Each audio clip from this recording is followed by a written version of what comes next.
پچھلے ہفتے احمد آباد میں جو ایئر انڈیا کا طیارہ حادثہ ہوا، آج ہم اس پر ذرا تفصیل سے بات کر رہے ہیں۔ ہمارے پاس مختلف ذرائع سے رپورٹس اور کچھ تفصیلات آئی ہیں، تو کوشش کریں گے کہ اس واقعے کے اہم پہلوؤں کو سمجھیں۔ جی بالکل، یہ ایک بہت ہی افسوسناک واقعہ ہے اور اس کے کئی پہلو ہیں۔ تو جو معلومات اب تک سامنے آئی ہیں ان کی بنیاد پر ہم حادثے کی تفصیلات دیکھیں گے، اس کے کیا اثرات ہوئے اور جو تحقیقات ہو رہی ہیں ان سب پر بات کریں گے۔ صحیح۔ تو شروع کرتے ہیں بالکل بنیادی تفصیلات سے۔ یہ ایئر انڈیا کی فلائٹ تھی AI-171، جی، ایک بوئنگ 7878 ڈریم لائنر، احمد آباد سے لنڈن گیٹ وک جاری تھی۔ ہاں، تاریخ تھی 12 جون اور وقت تھا دوپہر کا کوئی تقریباً 1:45 بجے کے قریب۔ ٹیک آف کے آپ کہہ لیں 1 منٹ سے بھی کم وقت میں کچھ گڑبڑ ہوئی۔ جی، اطلاعات تو یہی ہے کہ طیارے نے اونچائی کھونا شروع کر دی ایک دم۔ پائلٹس نے مے ڈے کال بھی دی، جو کہ آپ جانتے ہیں شدید خطرے کا سگنل ہوتا ہے۔ بالکل۔ اور پھر بدقسمتی سے طیارہ احمد آباد کے گنجان آباد علاقے میں گرا، BJ میڈیکل کالج کے hostel per. Oh, take of کی اتنی جلدی بعد، یہ واقعی تشویشناک بات ہے۔ بہت زیادہ۔ اور اس کا نتیجہ تو خیر وہ تو ناقابل تصور ہے۔ طیارے میں عملے سمیت 242 لوگ تھے۔ جی، 242۔ اور ان میں سے صرف ایک شخص بچ سکا؟ صرف ایک۔ صرف ایک۔ 241 جانیں طیارے میں ہی ختم ہو گئی۔ اور زمین پر بھی جہاں طیارہ گرا وہاں بھی کم از کم 33 افراد کی ہلاکت کی اطلاع ہے اور کوئی 60 کے قریب زخمی بھی ہوئے۔ او خدایا۔ جی، اور وہ ہاسٹل کا علاقہ تھا، مطلب وہاں ظاہر نوجوان طلبہ رہتے تھے۔ 242 میں سے صرف ایک زندہ بچا، رمیش وشواس کمار۔ ان کی کیا کہانی ہے؟ کچھ تفصیلات ہیں؟ جی، رمیش وشواس کمار 40 سال کے ہیں، برطانوی شہری، بزنس مین۔ وہ سیٹ 11A پر تھے۔ ان کا جو بیان سامنے آیا ہے اس کے مطابق ٹکرانے سے بالکل پہلے انہیں ایک بہت زوردار آواز سنائی دی۔ اچھا۔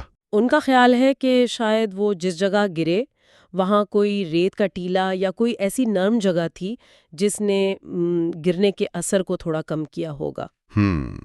لیکن ان کے ساتھ بھی ایک اور المیہ یہ ہوا کہ ان کے اپنے بھائی اجے اسی حادثے میں ہلاک ہو گئے۔ کون نہیں؟ جی، اور انہیں بعد میں اپنے بھائی کی آخری رسومات میں بھی شریک ہونا پڑا۔ یہ تو واقعی دل دہلا دینے والی بات ہے۔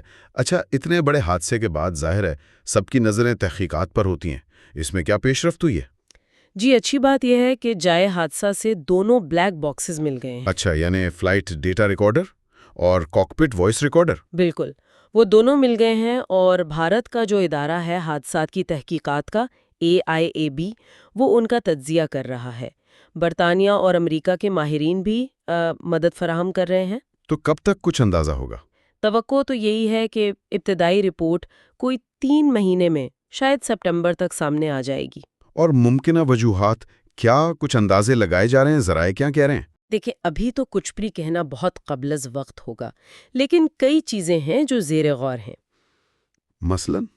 مثلاً یہ کہ کیا دونوں انجن فیل ہو گئے تھے؟ کیا کوئی میکینیکل مسئلہ تھا، خاص طور پر اگر کوئی حال ہی میں مرمت ہوئی ہو؟ پرندے کا ٹکرانا بھی ایک امکان ہوتا ہے۔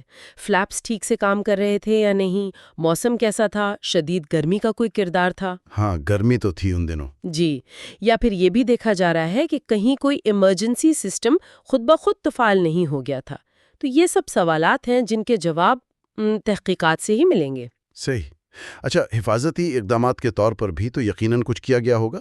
بالکل بالکل، بھارت کی جو سول ایویشن اتھارٹی ہے DGCA، انہوں نے فوراً ایئر انڈیا کے جتنے بھی بوئنگ 787 طیارے ہیں ان سب کے معائنے کا حکم دیا۔ سارے کے سارے؟ جی، 33 طیارے ہیں ان کے پاس، ان میں سے 26 کو تو اب تک کلیئر بھی کر دیا گیا ہے۔ ٹھیک ہے۔ لیکن ظاہر ہے اس حادثے کا اثر ایئر لائن کے آپریشنز پر بھی پڑا ہے۔ ایئر انڈیا نے اپنی جو لمبی پروازیں ہیں ان میں تقریباً 15% کمی کی ہے۔ کچھ پروازیں منسوخ بھی ہوئی ہیں۔ یہاں تک کہ بوئنگ اور جو انجن بنانے والی کمپنی ہے GE ایروسپیس، ان کے بڑے افسران نے پیرس ایئر شو میں بھی اپنی شرکت منسوخ کر دی۔ یہ تو ہو گئے براہ راست اثرات۔ کیا اس کے کچھ وسیع تر اثرات بھی نظر آ رہے ہیں، جیسے شہری ہوابازی کے نظام پر یا کچھ اور؟ جی ہاں، کچھ فوری ایکشنز تو ہوئے ہیں۔